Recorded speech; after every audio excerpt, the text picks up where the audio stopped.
Papuri at pagsamba, ito'y alay namin sa iyo, O Diyos. Salamat po, Father Heart God, sa napakagandang umaga na binigay mo po sa aming lahat. Salamat sa hininga, salamat sa sarap ng tulog, salamat sa paggising, salamat, O God, sa energy where we can praise you again today. Salamat po, Panginoon, at sa aming lubos na paglapit sa iyo, humihingi po kami ng tawad, Panginoon. Linisin niyo po kami ng iyong buhay at dugo. Linisin ang aming isipan, O God. At sa oras na ito, Panginoon, idamit niyo po sa amin ang iyong damit ng katuwiran, O Diyos.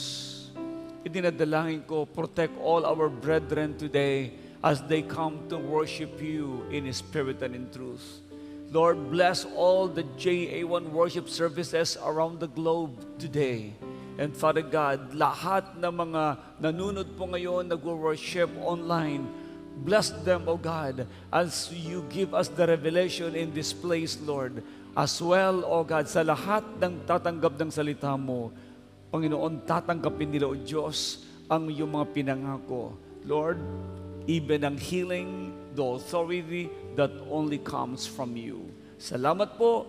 At hindi mo hayaan na kami aalis sa lugar na ito na hindi namin dala ang tagumpay. Papurit parangal ay para lang sa inyo. Pangako namin yon. In Jesus' name, lahat ay magsabi ng Amen. Hallelujah. You may be seated, please. Praise the Lord.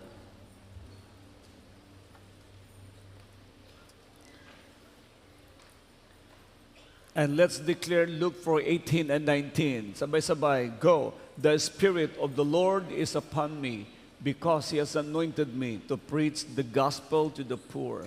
He has sent me to heal the brokenhearted, to preach deliverance to the captives and recovering of sight to the blind, to set at liberty them that are bruised, and to proclaim the acceptable year of the Lord. Our God is Jesus, is the Anointed One, the miracle-working God. Amen?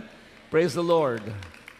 J1 Culture, sabay-sabay, go. I am a blessing. I am anointed. I am a deliverer. I am a good follower. I don't destroy, I build. I'm not seasonal. I appreciate everyone, everything. I'm part of something big. I'm in partnership with Christ and I'm not extreme. JA1 culture. Yun po ang kultura ng JA1 family. We are a blessing. Amen. Hallelujah. Sinong gusto maging blessing lagi? Yes. At dapat yun ang laman ng puso natin. We always want to be a blessing to many people so that God will going to bless us. If you want to be a blessing, then God will bless you. But if you don't want to be a blessing, then what's the use of blessing na ibibigay ng Diyos sa iyo? Di po ba? Praise God. Kaya ang tawag po dyan ay you have to give and take. All right. Are you ready today? Praise God. Good morning sa lahat ng mga nanonood po ngayon sa ating pong FB Live sa buong mundo. Good morning. Dahil good morning po dito. Good evening po dyan sa part ng Northern America and Southern America as well sa West Indies. Dahil meron po tayo may mga church po tayo sa West Indies tulad po ng Cayman Islands. As well, early in the morning naman sa part ng Europe ngayon. All right. So, this morning, ang ating pong pag-uusapan ay ang patungkol sa power and authority. Say power and authority. Yan. Ito po'y napakahalaga na sa isang born-again Christian at sa isang tao ay malaman niyang mayroon siyang authority.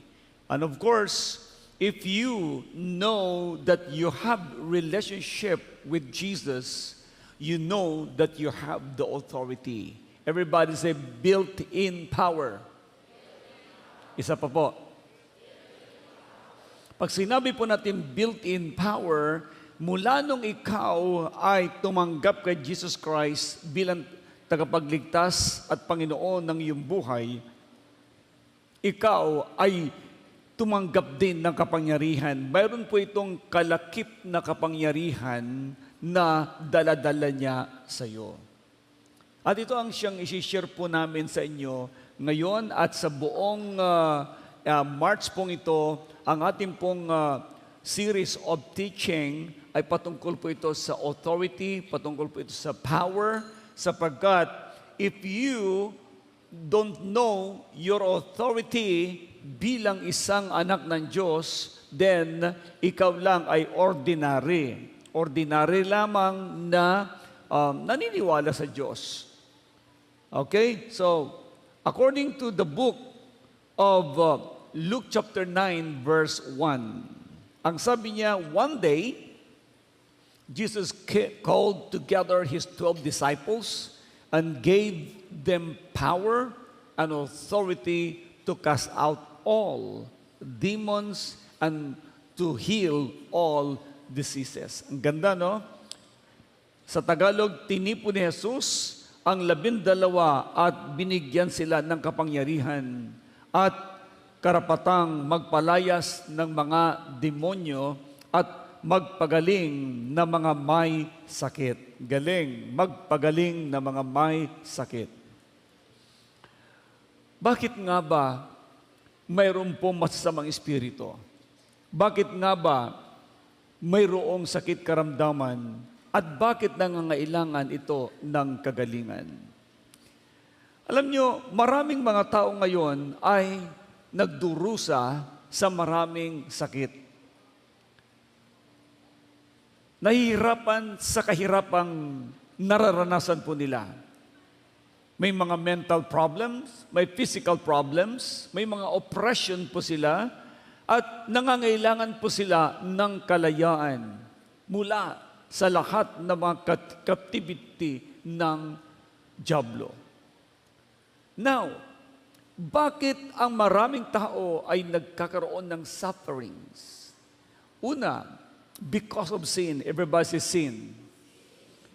And because of their ignorance sa salita ng Diyos, kaya't hindi po nila alam kung paano po sila makalaya sa anumang mga nararamdaman po nila ito. Hindi nila ito malabanan. Salamat sa Panginoon sapagkat sa JA1 Church ay pinagpalang lubos ng Panginoon sapagkat pinagkatiwalaan tayo po ng Diyos ng inner healing and deliverance. Sa inner healing and deliverance. Ano ba yung inner healing, Bishop Art? Ang inner healing, ibig sabihin, mayroon pong sugat ang puso ng tao na ito'y hindi po makita ng doktor dahil ang sugat na kanya pong tinataglay ay ang sakit at damdamin na ginawa ng tao sa kanya. Mayroon taong nanira sa kanya, mayroon tao na nakasakit sa kanya, ito'y taglay-taglay po ng puso niya. Kaya dumarating yung panahon, nagkakaroon na siya ng takot, o kaya either nagiging matapang siya, o kaya either nagkakaroon siya ng depression. At sa mga ganong klase ng nararamdaman na po ng tao, ay kailangan po nilang makalaya dahil affected na ang kanila pong daily life. Affected ang kanilang pang-araw-araw na buhay. Bakit? Dahil sila po ay wounded. Ang tao na wounded, sila po yung magagalitin at madali pong magkasakit. Dahil ang tao po na sugatan ay lagi pong gustong gumante or either kung hindi man sila magaganti, sila po ay depressed at doon nagsisimula na magkaroon ng pintuan ang masasamang espiritu para manahan ito sa kanila. Ito yung reason kung bakit ang Diyos ang nagturo po sa atin na kailangan mo magpatawad sa mga tao na nagkasala sa iyo. Dahil ang mismo palang pagpapatawad ang siyang pintuan o pagsasara ng pintuan ng kaaway sa buhay mo. Hindi ko alam kung nasusundan niyo ako. Okay. Ang Jesus the Anointed One Church, tinuruan po tayo ng Panginoon kung paano palayain ang mga bihag ng dyablo. Palayain ang mga bihag ng ng masasamang espiritu. Na ang mga sakit na ito na dala-dala po nila ay hindi kayang pagalingin ng doktor. Bakit? Pag ikaw ay in-x-ray, hindi ito makikita kasi spiritual ang may gawa. Kapag ikaw naman ay in-MRI, hindi rin nila ito makikita. Lahat ng uri ng sakit na hindi po makikita ng sensya, ito po'y spiritual sickness. Ito'y gawa po ng masamang espiritu, gawa po ito ng mga mangkukulam, gawa po ito ng mga satanista, gawa po ito ng mga espiritista. At napakarami po ang mga taong may problema. Paano naman, Bishop Art, kapag ang sakit karamdaman na isang tao ay napatunayan na sa science ay ganito, may problema talaga siya. Okay, kaya naman nagkaroon ng sakit karamdaman yung tao dahil po sa kanya pong maling paggamit ng kanya pong katawan. Paano mo masasabing mali ang paggamit ng kanyang katawan? Ang ibig kong sabihin, mali ang ipinapasok mo sa iyong katawan. Alam mo na pag sumobra ka ng asin sa katawan, mahilig ka sa toyo o kaya'y ng apatis, etc., alam mo yon na ang paborito mong yon ay mag-accumulate ng sakit sa iyong kidney. So, ang tawag din po doon, ikaw ay natukso na kumain ng matinding bawal. Hindi bawal ang asin, ngunit pag sumobra ka, then, at yan ang paborito mo, nilalaklak mo, tinihigop mo ang patis at toyo, pumasa ka na ang kidney mo ay masisira. Another thing, ang hilig mo sa mga matataba. Kaya ikaw din ay tataba. Magkakaroon ka ng high blood pressure at andis lamang yun, magkakaroon ka ng hindi magandang pangangatawan. Ang sasabihin mo, jablong ito, tinutokso ako lagi, lumayas ka sa katawan ko. Paano lalayas? Hinigop mo ang taba at mantika. Okay, now, another thing, kapag ikaw naman ay napakahilig sa tinatawag na maasim, hinihigop mo pati na ang suka. Tapos pag nagkasakit ka at namutla ka, sasabihin mo, lumayas ka Satanas sa buhay ko in Jesus' name. Hinigop mo na yung suka. Apektado na ang iyong dugo. Yun po ay nakakaputla ng dugo. Tingnan mo nga yung mukha ng katabi mo kung namumutla. O puro lang lipstick at makeup yan. Okay, so kung hindi mo nababalance sa pagkain mo, naapektuhan ang pangangatawan mo. Doon ka nagkakasakit. Okay? Paano kung napakahilig naman Bishop Art? Ano yung una? Maalat. Ano yung pangalawa?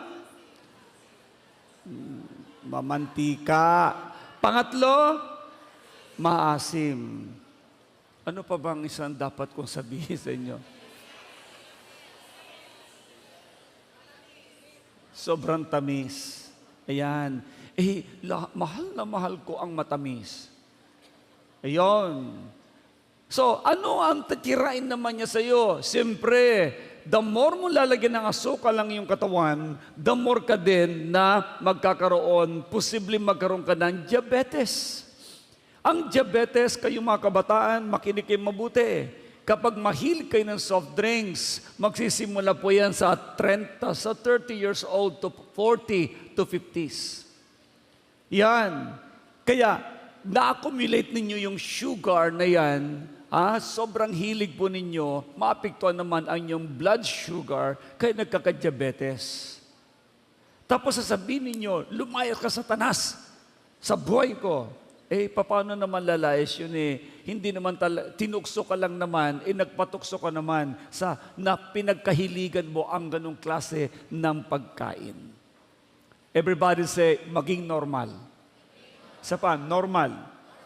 Lahat ng sobra na ipinapasok mo sa iyong katawan ay desisyong abnormal. Sabi mo sa katabi mo, normal ka pa ba? Minsan, iginigit natin ang sinasabing salita na, gusto ko paborito ko Ang totoo mga kapatid, kung ano ang paborito mo, yun ang bawal sa'yo. May kausap pa ako dito. Okay, now, again, lahat ng uri ng sakit karamdaman, ang author po naman yan ay si Satanas. Paano yun? Pumasok po ang sakit sa katawan ng tao nung nagkasala po si Adan at si Eva. Ano ang sanhi ng sakit karamdaman nila at sanhi ng kanilang pagkakasala? Una, sa pagkain. Tinukso si Adan at si Eva, lalo na si Eva, patungkol sa pagkain. Ang sabi dito, nakikita mo ba ang bunga ng punong kahoy na to? Maganda. Yan, lust of the eyes. At pag kinain mo yan, masarap yan, lust of the flesh. At pag kinain mo yan, magiging katulad ka ng Diyos. Mabubuksan ang kaalaman. Pride of life. So, nung pumasok po, yung pagkain sa katawan ng tao, dahil kinain ito ni Eva, doon na po nagsimula na ang kasalanan ang siyang nagpahiwalay na sa Diyos. Hiniwalay na at pinaalis na ang tao sa Garden of Eden. At mula noon, ang tao ay gagawin na lamang niya ang kanyang gusto sapagkat bihag na ni Satanas ang sangkatauhan. Ito yung sinasabi ng aklat ng 2 Timothy chapter 2, verse 25 to 26. Basahin po natin yon. 2 Timothy chapter 2, verse 25 to 26. Nang sabi niya ay paalalahanan natin, gently instruct those who oppose the truth. Okay, perhaps God will change those people's heart and they will learn the truth. Then they will come to their senses and escape from the devil's trap. Everybody say, devil's trap. Patibong daw po ng dyablo. For they had been held captives by him to do whatever he wants. Sapagkat bihag na raw niya ang mga tao, bihag na raw ni Satanas ang mga tao, at pinagagawa ang gusto niyang mangyari. Yan ang sinasabi ng verse 26, bihag na ni Satanas ang mga tao. Kaya ang mga tao ngayon ay kailangan paalalahanan sila ng salita ng Diyos. At kapag sila ay tumanggap ng salita ng Diyos na bago ang kanilang kaisipan, then sila ngayon ang magdidesisyon na lumayo kay Satanas, na bumihag sa kanila, na ang laging gusto ni Satanas ay gawin ang gusto niyang mangyari. Naintindihan niyo ang Tagalog ko? Hindi. So, dahil ang kasalanan ay pumasok, saan nagsimula muna ang kasalanan? Dahil sa pagkain. Sabi natin, pagkain. Okay. At nung napasok po yung pagkain na yon, which is, yun ay naging desisyon ng tao, kaya pumasok na po ang kasalanan, nanalaitay na po yun sa katawan ng lahat ng uri ng tao. Kaya ang tawag po doon, lahat ng tayo nagkasala at wala nang umabot sa kaluwalhatian ng Diyos. At ang kabayaran ng kasalanan yun ay ang kamatayan. Romans chapter 6 verse 23. Ang kabayaran ng kasalanan ay kamatayan, ngunit ang pag-ibig at kaloob naman ng Diyos ay buhay na walang hanggan. Kaya mahigit 4,000 years na taon, more than 4,000 years, hinawakan ni Satanas at pinilit na kinontrol ang isipan at puso ng mga tao. Kaya't ang mga tayo namumuhay sa kahirapan, kaya ang naging bunga ng kasalanan ng tao ay sakit, kahirapan at kamatayan. Kinain yung bunga, ang naging bunga tuloy ay sakit, kahirapan at kamatayan ng tao. Physical at spiritual. Naintindihan niyo po ba ako? Kaya't huwag kayong magtaka kung bakit even ang mga magagaling na mga magulang, matatalinong magulang, itinuturo sa anak ang gusto nilang ituro na patungkol sa mabubuting bagay. Nagugulat na lang ang magulang, bakit nagmumura ang anak, bakit nagiging madamot, at bakit palaway. Hindi naman tinuruan.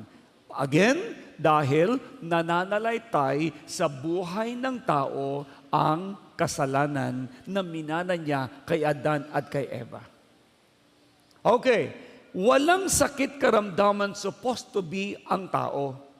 Pero, nung pumasok ang kasalanan, yun ang naging bunga. Everybody say authority. Ang may authority sa mundong ito ay si Adan at si Eva. Sila ang magmamanage ng buong mundo. Pero ang nangyari, mga magulang ko at mga kapatid, pumasok yung kasalanan dahil sa kanila pong pagsuway sa Diyos. Ang nangyari, sila'y inalis sa Garden of Eden, tinanggalan ng authority. At yung authority meron yung tao, yun naman ang nakuha ni Satanas. Nang sabi ng Biblia, si Satanas ang naging Diyos ng sanlibutan. Sabi ng Bible sa 2 Corinthians chapter 4, verse 4, at sinabi rin ito ni Jesus Christ sa mga tao sa panahong yon sa John chapter 8, verse 44, ang dyablo ang iyong ama, sapagkat sa simula pa siya ay sinungaling at ama ng kasinungalingan. Kaya pala, liars go to hell. Okay, now, yung authority ng tao nawala dahil sa kasalanan. For more than 4,000 years ago. For more than 4,000 years, I mean. Then after that, pumunta si Jesus Christ dito sa mundo. Siya ay pumunta, nagkatawang tao, para tubusin ang tao sa kasalanan at mapabalik ang authority sa tao na kinuha ni Satanas. Ito ngayon ang nangyari. Sa book of Matthew, chapter 27 up to 28, alam natin ang istorya na si Christ ay napako sa krus ng Kalbaryo. Natikis ang kanyang sariwang dugo. Ang purpose po noon para i-judge niya si Satanas at kunin niya ang authority na kinuha ni Satanas sa tao. Kaya ano ang nangyari nung si Christ ay namatay? Basahin muna natin ha. Sa John chapter 12, verse 31 to 33. Basahin natin ito sa Tagalog. Okay, ang sabi nga niya doon, i-Englishin muna natin kaya, bilisan mo sa Kristan. Ang sabi niya doon, John chapter 12, verse 31 to 33. Okay, sabi niya, the time for judging this world has come. When Satan, the ruler of this world, tingnan niyo sinong ruler? Si Satan. Ang ruler daw po ng mundo ay si Satanas, meaning siya ang may authority sa time na yon. Will be cast out. And when I am lifted up from the earth, I will draw everyone to myself. He said this to indicate how he was going to die. Kaya, nung si Christ daw po ay ipapako na sa krus ng Kalbaryo, i-judge niya si Satanas, who is the ruler of this world. Ano ngayon na nangyari? Nung nagawa o nangyari yung kamatayan niya sa krus ng Kalbaryo, namatay nilibing muling nabuhay, ang sabi ngayon ng Panginoon sa Matthew chapter 28 verse 18. Tingnan niyo po yun. Matthew chapter 28 verse 18, sabi niya, all power in heaven and on earth was given back to me. Kinuha na ni Jesus Christ ang kapangyarihan. Sabi niya, Jesus came and told his disciples, I have been given all. Say again, all. May natira ba? May natira? Everybody say, all. All power, all authority in heaven and on earth. Nakuha na niya. Kaya mula noon, nung ikaw ay na-born again, meron ka ng kapangyarihan. Sige, palapakan mo natin si Lord. Now, ang example po niyan, nung si Jesus Christ ay nandito sa lupa, sabi nga, nagsimula na ng tinawag na niya ang kanyang mga disciples. Sinabi nga ng Bible sa Luke chapter 9, verse 1, binasa natin kanina.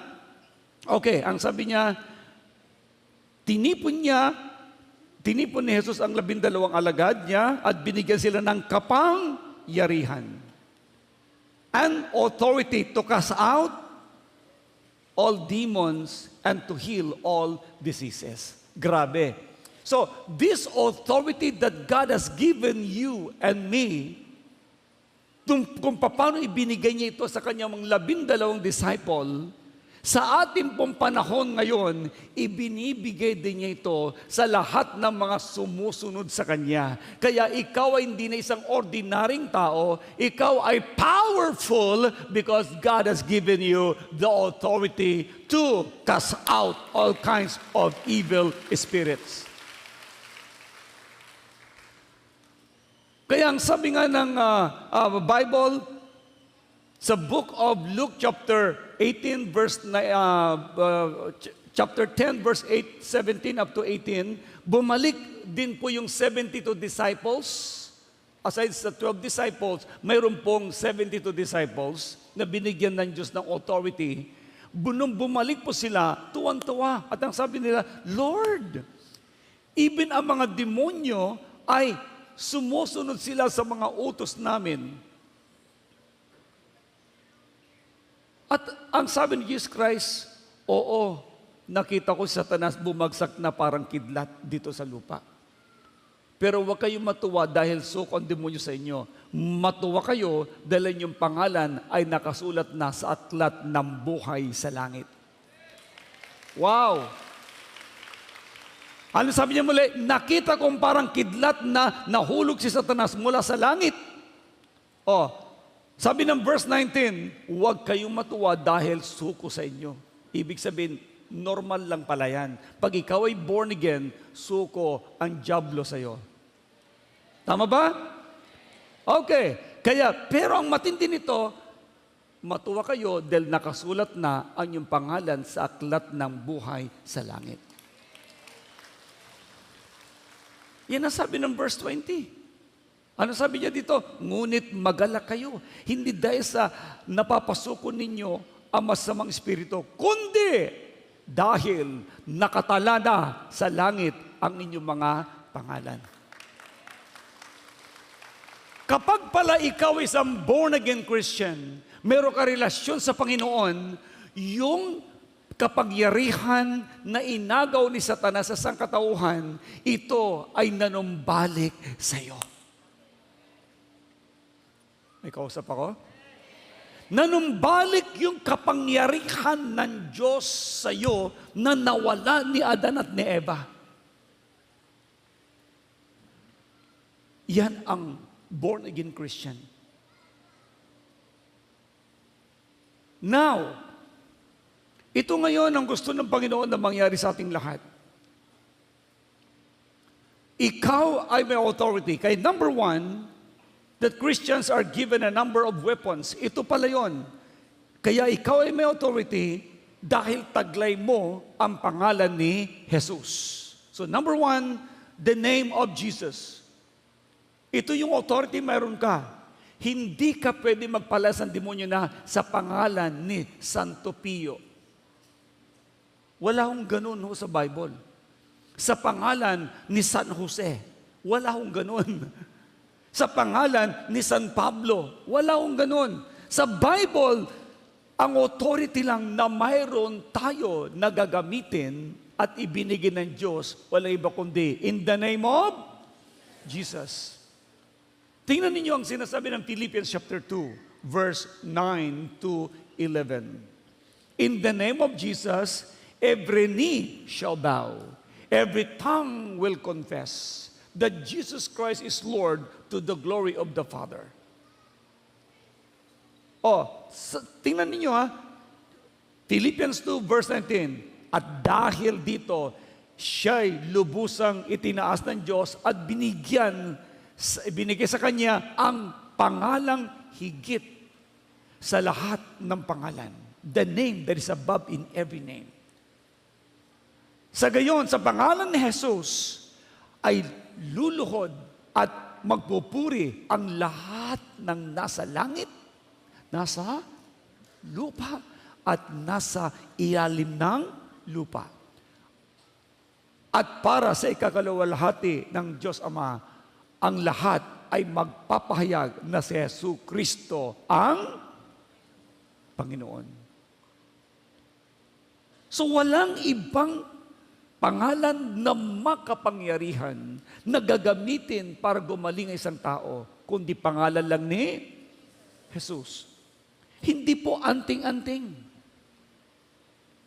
Hindi po ang albularyo. Kaya kapag kayo pinakarinig ng iba't ibang klase ng pangalan na nagpapagaling, sasabihin mo kaagad, in Jesus' name, wala kayong karapatan at wala din silang karapatan na kunwaring magpapagaling. Dahil wala sa Biblia yon. Si Jesucristo lang ang tunay na pinakamakapangyarihan sa lahat na siyang gagamitin mo para makalaya ang maraming tao.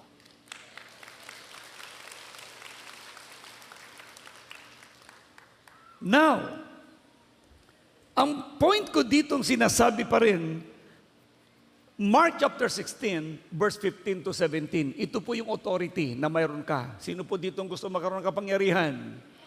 Okay, now ito sabi niya, ipangaral ninyo ang mabuting balita. Ang sumampalataya at mabautismuhan ay maliligtas. Ngunit ang sino mang hindi sumampalataya ay mapapahamak. At ito ang mga tanda ng mga sumasampalataya sa akin. Sa pangalan ko sila magpapalayas ng demonyo. Magsasalita sila sa iba't ibang wika. Matuklaw man ng ahas, makainom man ng lason. Of course, hindi sinasadya. Okay? Hindi mamamatay at ipapato nila ang kanilang kamay sa mga may sakit. Ang mga may sakit ay gagaling. Kaninong pangalan? Yes, Jesus. Kaya sabi niya, sa pangalan ko, magpapalayas kayo ng demonyo. Alam nyo, libo-libo na po ang naminister ng inyo pong lingkod. Grabe. Naranasan ko po na mag-minister na isang tao, sinishiran ko lang ng Word of God, mamaya-maya biglang lumutang. At sinabi niya sa harapan ko, in the name of Satan. Sabi ko, in the name of Satan daw. Lumutang siya. Siguro kung walang kesa, may dire-diretso lilipad. Sabi ko naman, in the name of Jesus, baba! Bagsak. Lumutang siya, pasisikatan niya ako, di pinababa ko naman sa pangalan ni Jesus. Mamamaya, kinas-out ko. Talsik. Sa pangalan ni Jesus. Mamaya, gumaling na. Grabe. Tapos isa naman, sabi niya, pag-pray niyo po ako, nahirapan po ako, sa akin dibdib, may bukol po. Anong ginamit ko lang? Sa pangalan ni Jesus, dinaanan ko lang ng anino. In Jesus' name, tinutunaw ko ang bukol na yan. Tunaw! Sa pangalan ni Jesus. Maraming may sakit. Lahat ng uri ng sakit, pag pinag-pray mo, hindi dahil sa pangalan mo, sasabihin mo, pangalan ni Jesus. Minsan, may mga disciples na lumapit kay Jesus, sabi niya, Lord, mayroon doon nagpapalayas ng demonyo, ginagamit ang pangalan mo, pwede bang patigilin natin kasi hindi natin siya kasama? Ano sabi ni Jesus Christ? Hayaan niyo sila. Ang sino mang hindi laban sa atin ay atin. Palapakan natin ang Panginoon. Minsan, nagtataka ang maraming mga tao, bakit sa JA1 Church, gumagaling ang mga may sakit, Ang mga pastors natin at mga members natin, ordinary members, nagle-lay hands, gumagaling. Abay, sadya. Ay sabi ng isa natin member, by phone lang by phone. Ang sabi niya, sis, pag-pray mo naman po ako, kasi ako ay merong sakit dito sa hita ko. Ang tawag, yung lagi sumasakit, anong tawag dito? Sciatica. By phone lang. Ang sabi niya, sa pangalan ng Jesus, labas! Abi, pagkasabi ng ganun gumaling na sabi niya, sis, wala na! Instantly! Hallelujah! Tapos mayroon naman isang tao tumawag sa akin. Ang sabi niya, pag-pray niyo po ako dahil hindi po ako makatulog. Tapos, bakit ganun lagi para akong binabangungot palagi? Sige, pag-pray kita by phone. Nung pinag-pray ko na, in Jesus' name, sabi niya, hindi ko siya ibibigay sa'yo. Nagulat ako. Sabi ko, sino ka? Ako ang kaaway mo. Kaaway ko daw, sabi ko. Sabi sa isip ko, tatawag-tawag ka sa akin, nakakaaway pala kita. Pero sabi, sino ka? Ako ang jablong kaaway mo. In Jesus' name, pinalayas ko siya. Sabi ko, huwag mong bibitawan ng telephone. Makinig ka, demonyo ka, in Jesus' name. Hindi niya binitawan. Sabi ko, labas! Sabi niya, wah! Wah! Even by phone. Basta ginamit mo ang pangalan ni Jesucristo, talsik ang diablo. Amen? Everybody say authority. So, hindi lang ang bishop, hindi lang mga pastors, lahat kayo. Kaya ko ito sinasabi sa inyo, you have the name of Jesus. Pag na-born again ka, you have the built-in power. Yan ang number one. Number two, the power of His blood. Pag ginamit mo ang dugo ni Jesucristo, alam niyo kung gaano kakapangyarihan ang dugo ni Jesus? Yun ang tumubos sa iyo at sa akin. Kaya ka nakawala sa kamay ng diablo, natubos ka ng dugo ni Jesus. Yan din ang pinambayad sa iyong mga kasalanan para ikaw ay maging malaya. Ephesians chapter 1 verse 7 and Hebrews chapter 9 verse 22. Yan ang blood ni Jesus. Kaya every day, i-apply nyo yan. Sasabihin nyo, Lord Jesus, cover me with your blood. Hindi mo nakikita yung dugo na yon. Pero bigkasin mo lang na naniniwala ka na ang dugo ni Kristo ang siyang pinambayad ng kasalanan mo kaya nagkaroon ka ng kalayaan, magpasalamat ka dahil naniwala ka sa hindi mo nakita, yon ay mangyayari. Kung anong pangako ng Diyos ay gagawin niya. Yun po ang pananampalataya.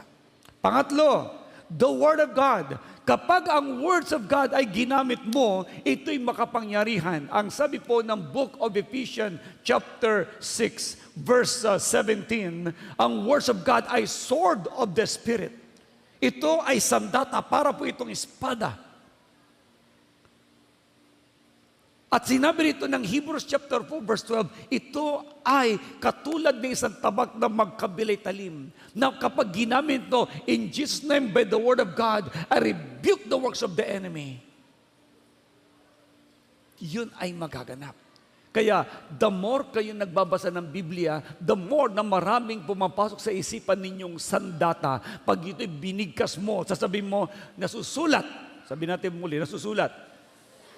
Tulad ng ginawa ni Jesus Christ nung nagpapasting siya, si Satanas ay biglang dumating, tinutukso siya at sinabi niya, oy, gutom ka na, gawin mo ang bato na ito na maging tinapay para ikaw ay wag nang magutom. Ano ang sabi ni Jesus Christ sa Matthew 4:4? Hindi lamang nabubuhay ang tao sa tinapay, kundi sa bawat salita ng Diyos. Pangalawa, si Satanas naman, sabi niya muli, oy, nasusulat din. Si Satanas din po ay marunong ding magbasa ng Biblia. Sabi niya, oy, nasusulat. Kapag ikaw ay magpakatihulog dito sa banging ito, may kausap pa ba ako dito? Makinig kayo mabuti, huwag niyo akong tutulugan.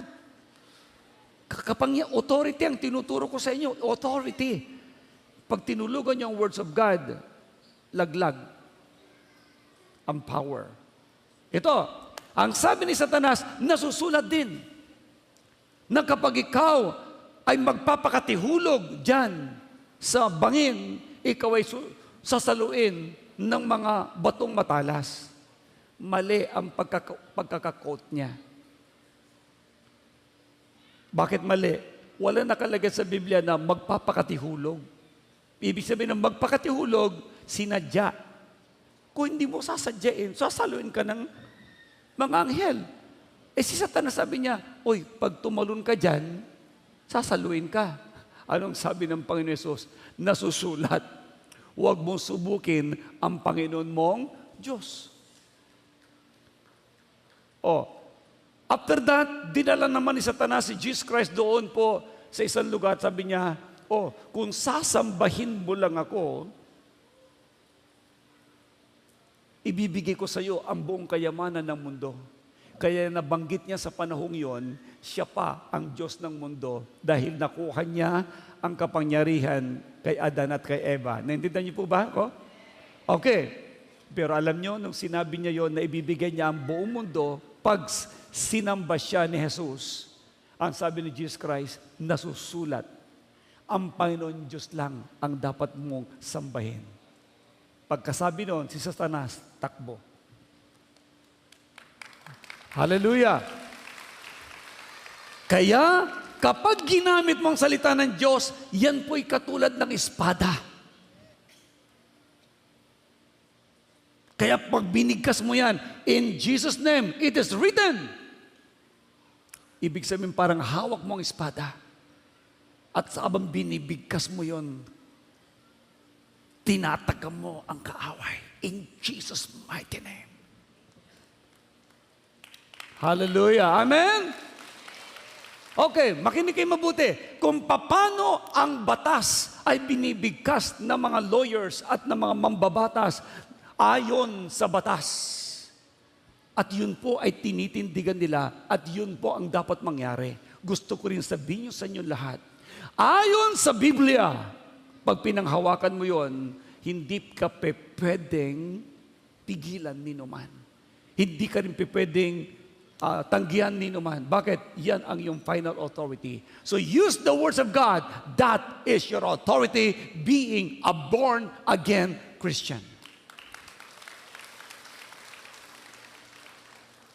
So, magbasa kayo lagi ng Biblia ha, para masasabi mong nasusulat. Ang diablo naman ay mapapatahimik. Ano? Basta nasusulat. Alin nga?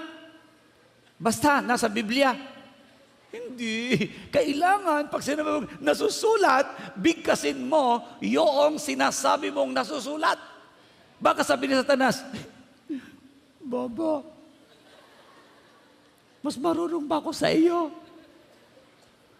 Kaya magbasa ka ng Biblia, hindi ka lang mabubuhay sa tinapay, kundi sa bawat salita ng Diyos. Amen?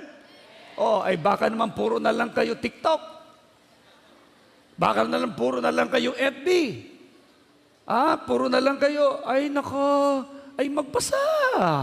Tapos ngayon, kapag defeated, kapag nagkaroon ng problema, saka iiyak, Lord, saan po ako nagkulang? Sabi ni Lord, kulang ka ng salita ng Diyos.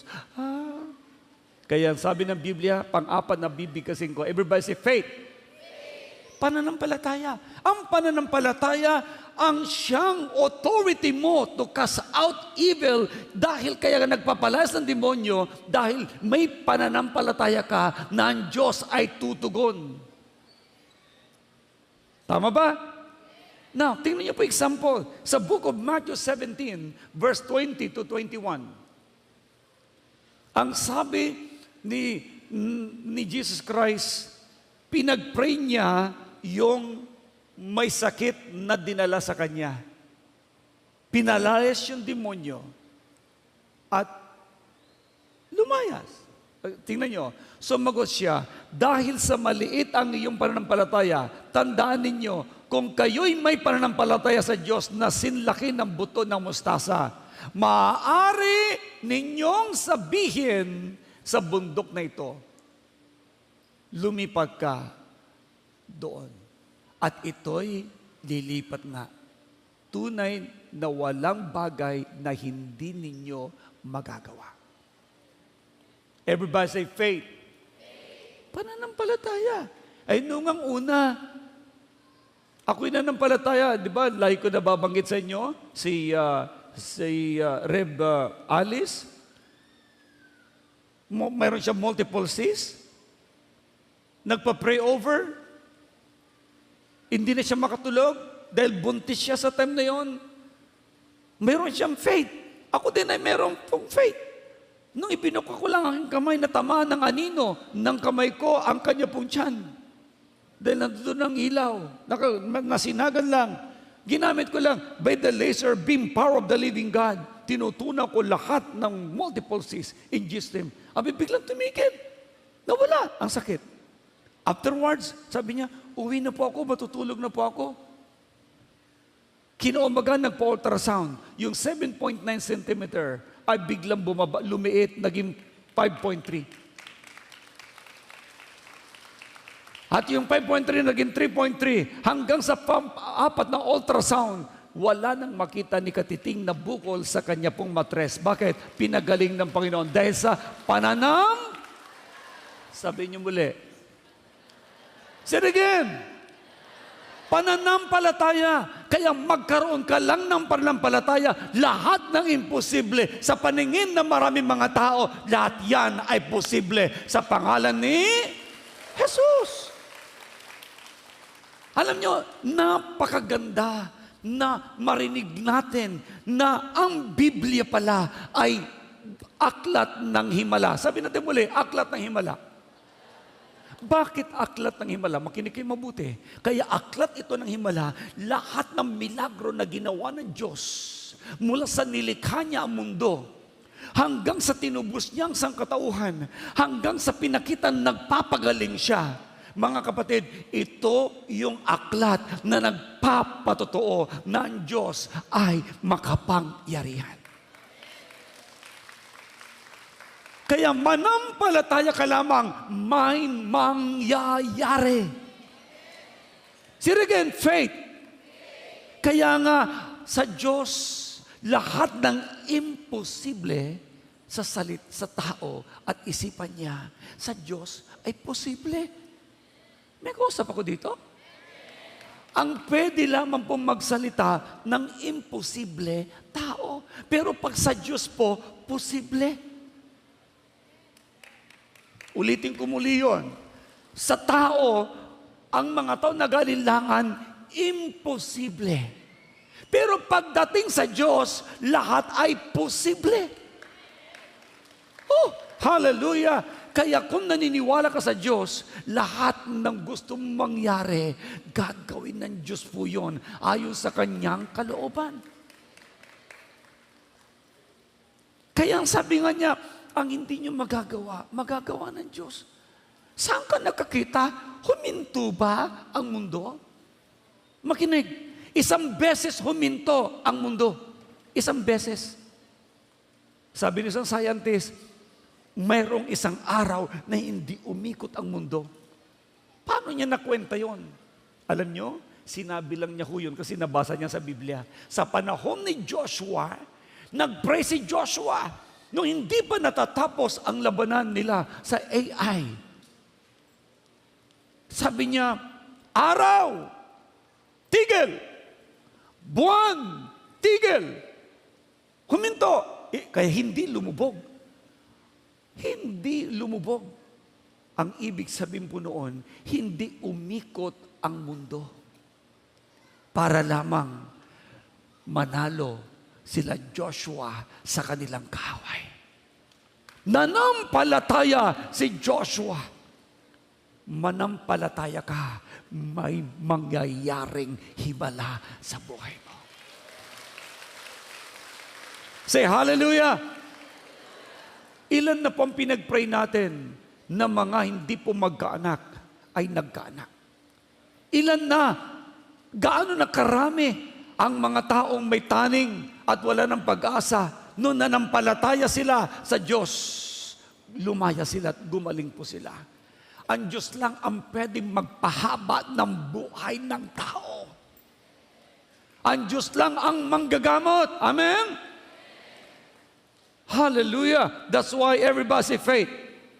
Now, anong dapat mong gawin ngayon para ikaw ay talagang magsasabing ikaw ay magtatagumpay at ikaw ay may authority? Una, share salvation. Everybody say salvation. Kailangan mong ipahayag ang mabuting balita, ang kaligtasan ng maraming mga tao. Ito yon, tumingin kayo sa inyong lingkod.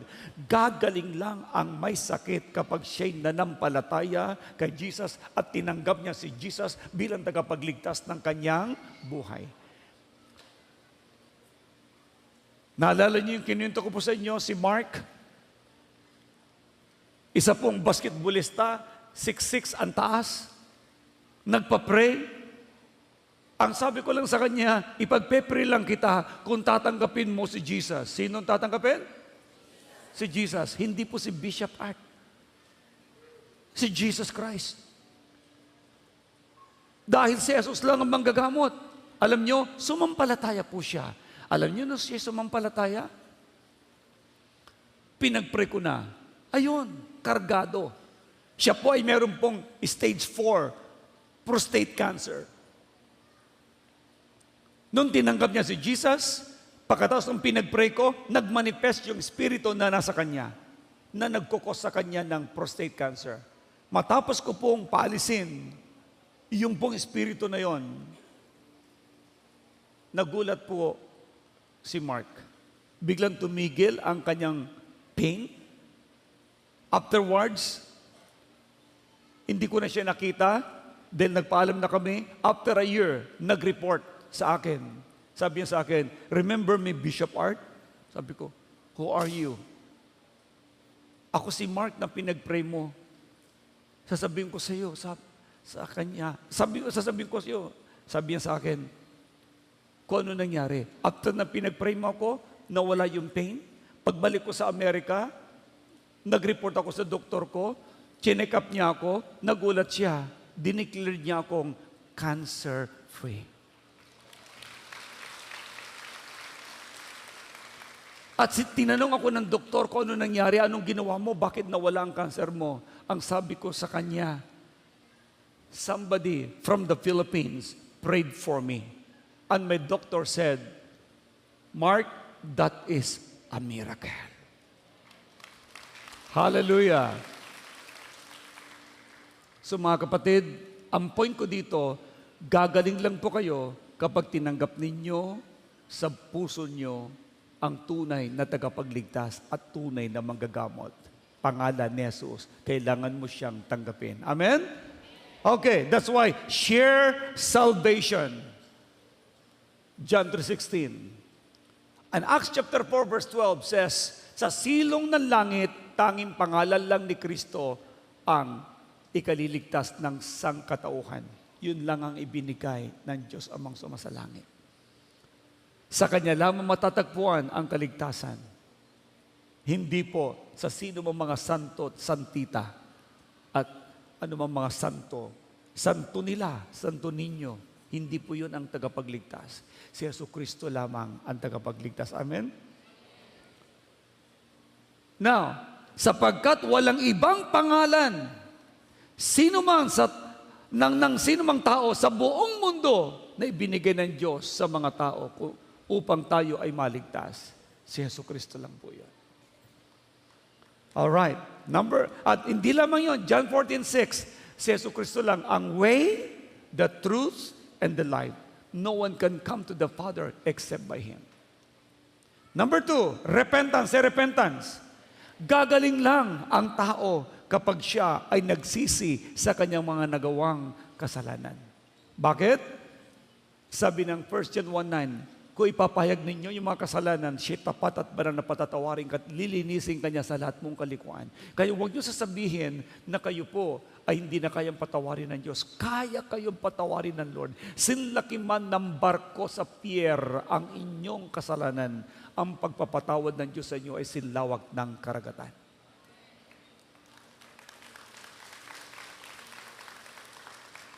Huwag mo ihintulad ang Diyos sa ibang tao na hindi po magpatawad. Sa dami ng kasalanan ng iba, ayaw nang patawarin din ng mga taong pinagkakasalaan nila. Sa Diyos ay hindi. Ano man ang dami ng kasalanan mo, kung totoong ikay lalapit, patatawarin ka ng Diyos na buhay. Amen? Hindi lamang yon. Sabi ng James 5 verse 16, confess your sin to one another and pray one for another that you may be healed. Kaya mahalaga po yung pagpapakumbaba po natin. Number 3, renunciation. Kailangan mong i-renounce ang anumang klase ng sumpa na pwede na nabigkas ng tao sa iyo. Sakit karamdaman, pwede mo itakwil yan sa buhay mo. Kahirapan man o yan may sakit karamdaman, i-rebuke mo. Sabi ng Proverbs 28, verse 13. Si Solomon ang nagsasabi po nito na ikaw ay pwedeng magtakwil.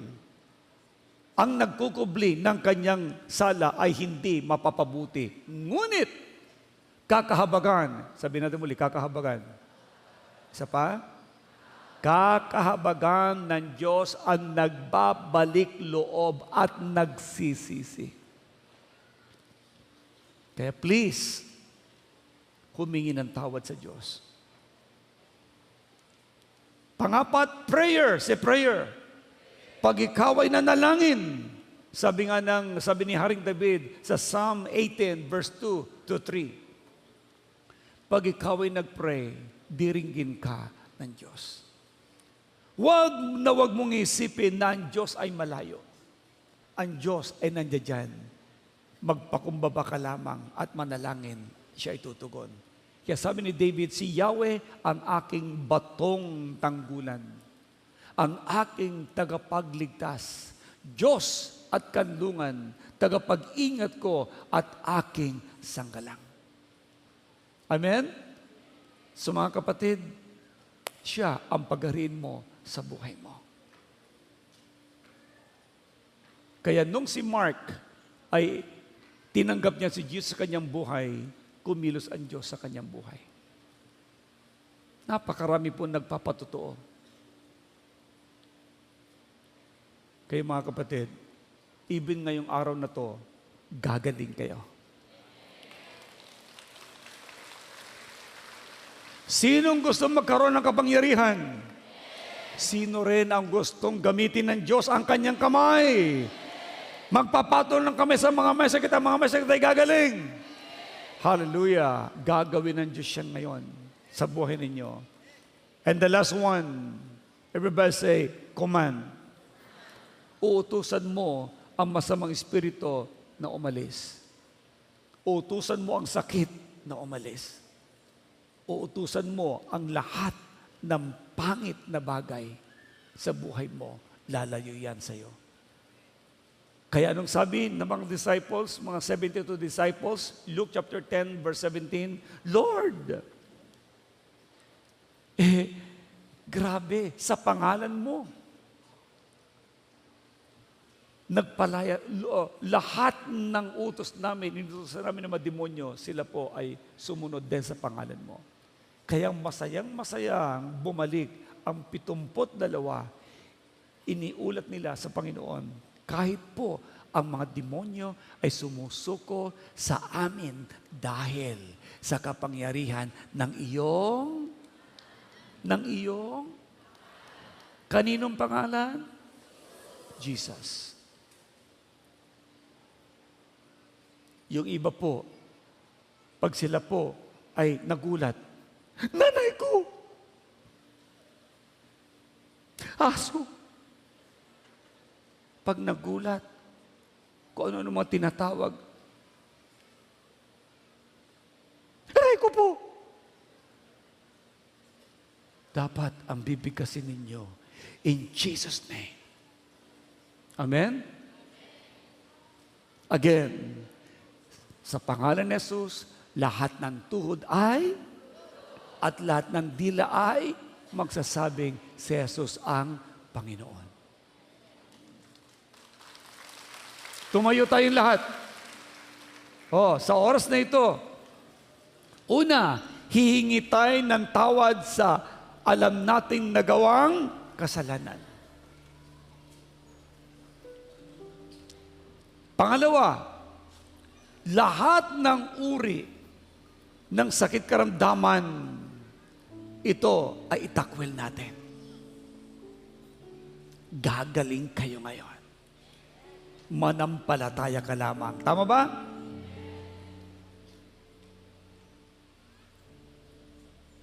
Yumuko kayo sandali at pumikit. Maalala mo ngayon kung ano yung mga alam mong hadlang, bakit hindi kumikilos ang Diyos sa buhay mo. Isuko mo ang buhay mo sa Panginoon. Ialay mo ang buhay mo sa Diyos. Yes. At handa kang patawarin ng Panginoon. Lord, ako'y lumalapit sa iyo. I call on your name, Lord. Lord, give me the strength.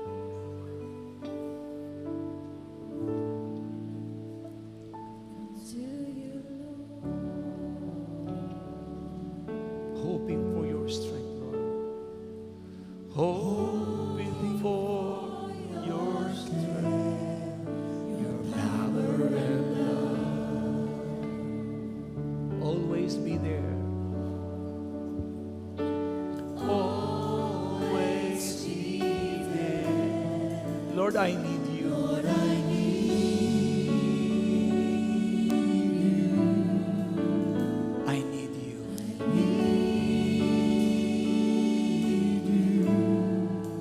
Help me, I pray.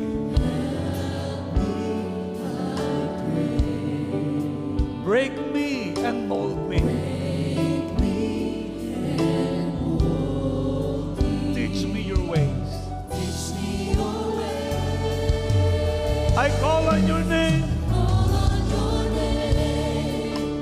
Asking for your help. Please give me the strength. Please give me the strength. For I can do nothing apart from you, Jesus. From you, Jesus. Please guide me by your grace. Please guide me by your grace. I want to live for you, Lord.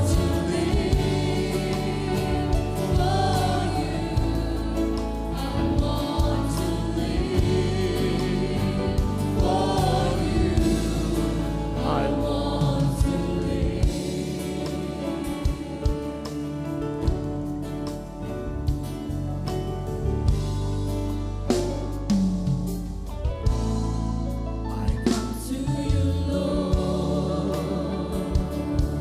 hoping for your care, Lord.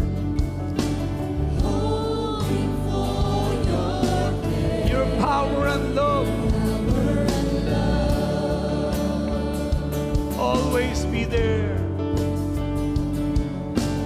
Always be there. Lord, I need you. Lord, I need you. I need you.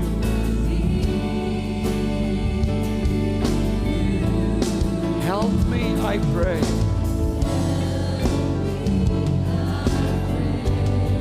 Break me and mold me.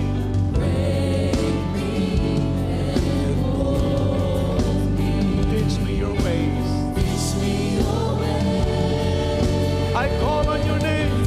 Call on your name. Asking for your help. Please give me the strength. Give me the strength. For I can Do nothing apart from you. Jesus. Please guide me by your grace. Guide me by your grace. I want to live for you. Want to live for you. I want to live. Yes, ako'y lumalapit, Panginoon. Ako'y lumalapit at sumasamo. Palakasin niyo po ako. Palakasin ako.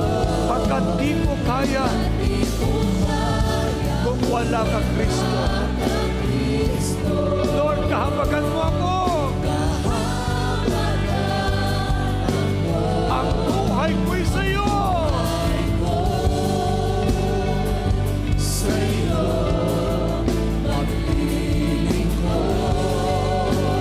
For the last time, lift up your hands. Ako'y lumalapit. at sumasamo. Walang kasing Lord. Pagkat di ko kaya, wala ka Kristo. Kahabagan ako. Ang buhay ko'y sa'yo.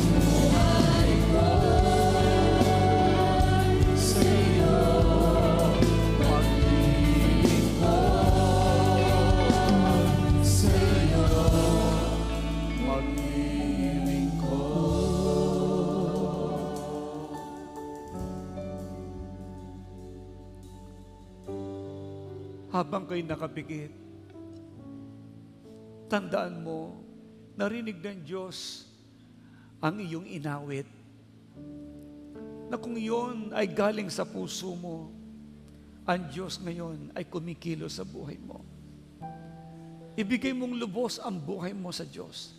Tanggapin mo siya bilang tagapagligtas sa inyong buhay para manumbalik ang kapangyarihan na kinuha ng dyablo sa buhay mo.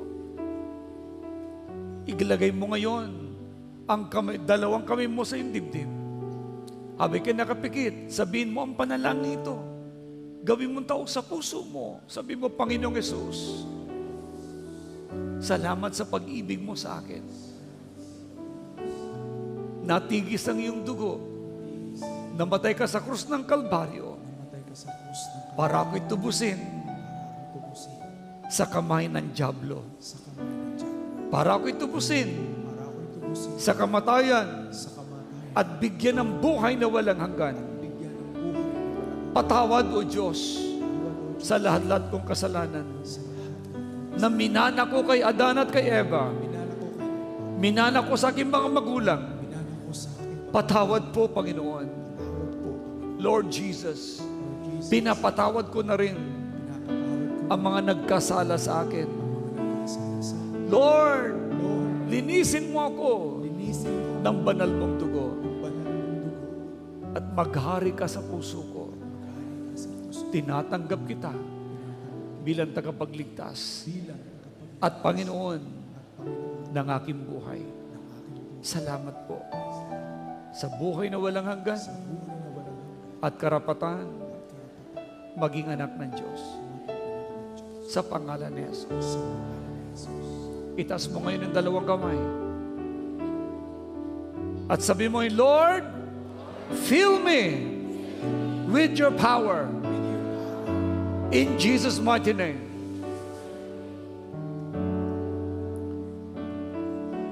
Lord, fill me with your authority. In the name of Jesus. At sabi mo ulit, Lord, tinatanggap ko ang kapangyarihan na binigay mo.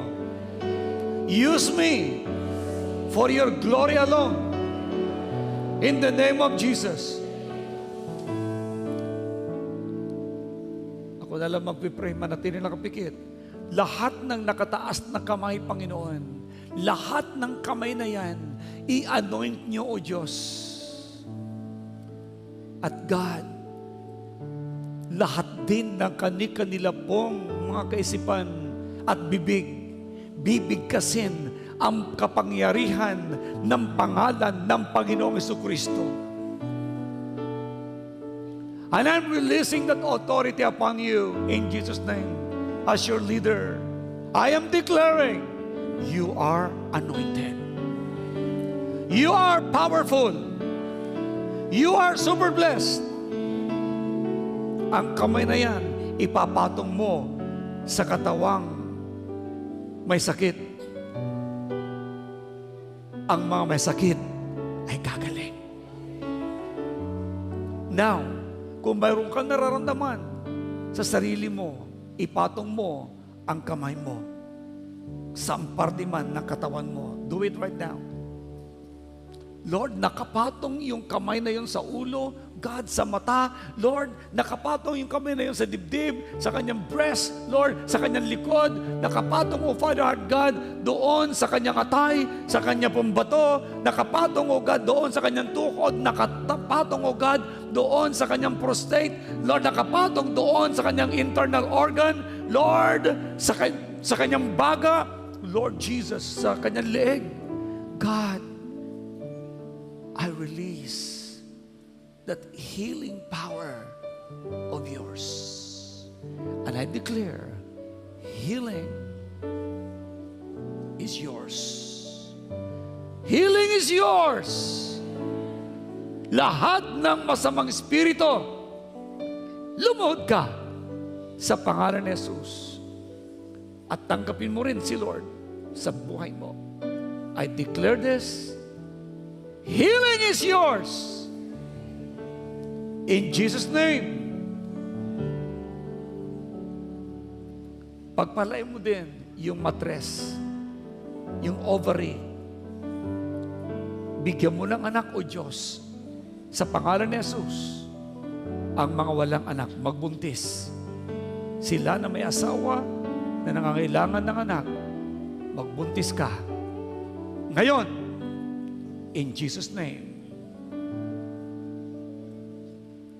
In Jesus' name. O, taas ang kamay. Pagpalain ng Diyos ang kamay mo.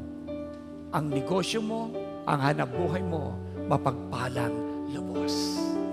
Walang kahirapan sa buhay mo. I declare it sa pangalan ng Panginoong Jesucristo. Pinapaalis ko ang kahirapan sa iyo. Sige, paalisin mo ang kahirapan. Sige, sabi mo, labas! Sampalin mo ang kahirapan ngayon!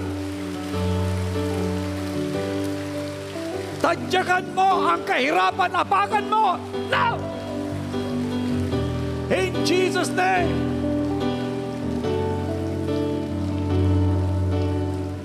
Now, open heaven, dumaloy ang masagana at matagumpay na pananalapi sa inyong mga buhay. Mangyari! In Jesus' name. Tanggapin nyo, kayong lahat na maging nandiyan dyan sa online worship, you are declared super blessed. All of you are declared super blessed now. In Jesus' name. Everybody shout and say, Amen. And Amen. And Amen. Receive your healing. Mag-testify po kayo kaagad. Amen. Woo! Hallelujah. Palapakan natin ng Panginoon.